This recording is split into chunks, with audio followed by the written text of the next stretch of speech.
vandag as ek aan een stuk aankom, gaan ons gorillas kyk aan die voet van die berg Mikeno hier in die Democratische Republiek van die Congo. Soos jy kan sien, is er redelijk 'n slegte pad om uit te kom. Ons ry 'n Land Rover van hier vir 'n nasionale park. En hulle sê eendag, gaan jy nie eers hier 'n nuwe pad bou, maar op die oomblik is dit maar redelijk skit.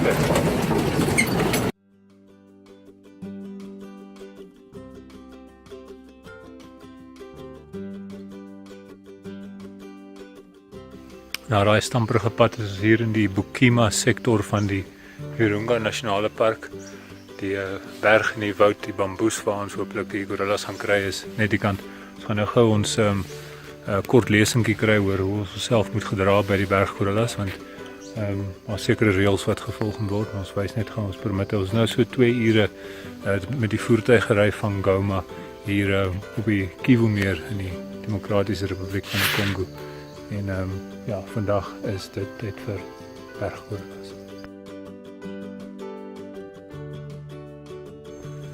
Ons het net in die pad geval, ons gaan die Nyakamwe familie gorillas gaan besoek, en die opwindende nuus vir ons net ontvang het van die ouens wat die veldwagters wat by die gorillas bly en kyk waar hulle is en ons laat weet waar om hulle te kry, is dat 'n nuwe babatjie gebore is gisterand. So hulle was 11 in die familie, maar hulle is nou 12 vanmôre, so met 'n bietjie geluk sien ons 'n pasgebore berggorilla.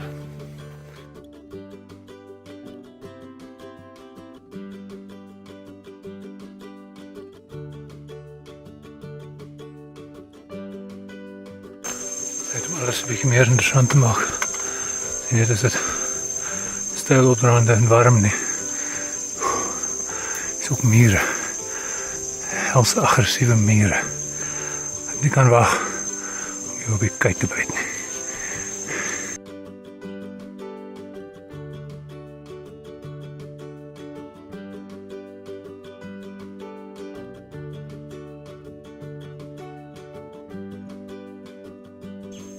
Ons nou hier by die gorillas.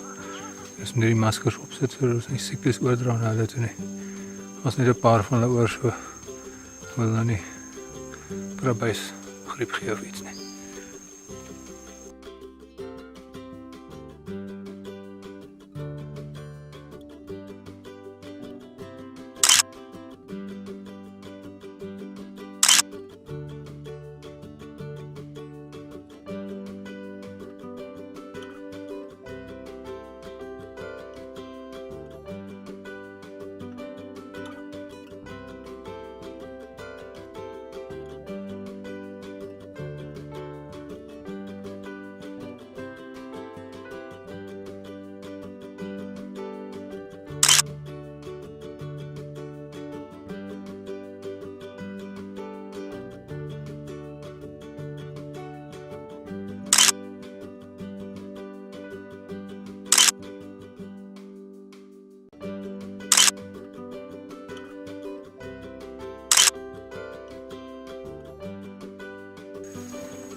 Maar die klimt in die berg uit was toe die moeite werd. Ons het tot by die gorillas gegaan. Selfs die pasgebore jong mannetjie sit 'n goeie uur by hulle vertoef. Nou het ons 'n uur en 'n half stywe stap terug na die kar toe. Die bome dreun nie weer. Dit sal weer sulke tyd.